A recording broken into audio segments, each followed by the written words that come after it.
ಕನ್ನಡ ನಾಡಿನ ಸಮಸ್ತ ಅನ್ನದಾತ ಬಂಧುಗಳಿಗೆ ನಮಸ್ಕಾರಗಳು. ಬಂಧುಗಳೇ, ನಾವಿವತ್ತು ರಾಯಚೂರು ಜಿಲ್ಲೆಯ ಸಿಂಧನೂರು ತಾಲೂಕಿನ ಏನು PWD ಕ್ಯಾಂಪ್ ಟು ಒಳಬಳ್ಳಾರಿ ಮುಖ್ಯ ರಸ್ತೆಯ ಪಕ್ಕದಲ್ಲಿರುವಂಥ ಒಂದು ಜಮೀನಲ್ಲಿದ್ದೀವಿ.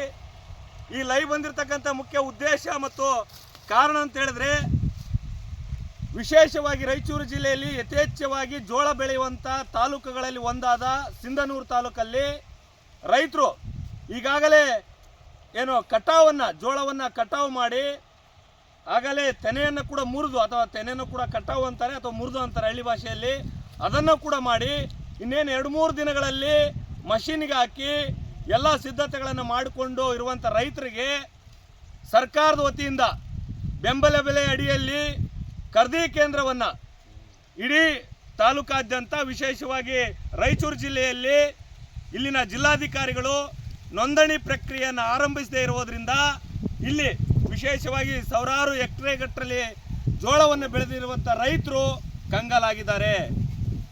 ಎಲ್ಲವೂ ಕೂಡ ಬಂದು ಏನಾಗಿದೆ, ರೈತರ ಕೈ ಸೇರ್ತಾ ಇದೆ.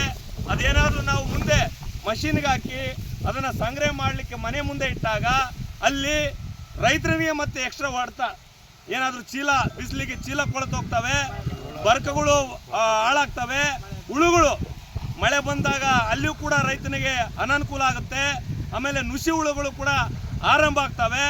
ಆಮೇಲೆ ದೊಡ್ಡ ಸಣ್ಣ ಪುಟ್ಟ ರೈತರಿಗೆ ಅದೇನೋ ಗೋಡನಲ್ಲಿ ಜೋಳವನ್ನು ಶೇಖರಣೆ ಮಾಡಿ ಇಡಲಿಕ್ಕೆ ಅಸಾಧ್ಯವಾದಂಥ ಸ್ಥಿತಿ ನಿರ್ಮಾಣ ಆಗುತ್ತೆ.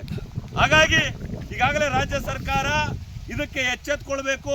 ಮಾನ್ಯ ಜಿಲ್ಲಾಧಿಕಾರಿಗಳಾದಂಥ ನಿತೀಶ್ ಕುಮಾರ್ ಅವರು ಶೀಘ್ರವಾಗಿ ಜೋಳ ಖರೀದಿ ಕೇಂದ್ರಕ್ಕೆ ಅಥವಾ ಖರೀದಿ ಕೇಂದ್ರದ ಪ್ರಕ್ರಿಯೆಗೆ ಬೇಕಾದಂಥ ಎಲ್ಲ ಸಿದ್ಧತೆಗಳನ್ನು ಶೀಘ್ರವಾಗಿ ಮಾಡಬೇಕು. ಇವತ್ತು ಕೇವಲ ಇದು ಆರಂಭ.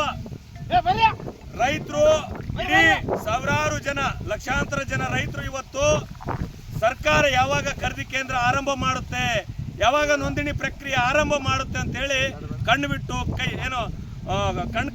ಬಿಟ್ಟು ಎಲ್ಲವೂ ಕೂಡ ಕಾಯ್ತಾ ಇದ್ದಾರೆ.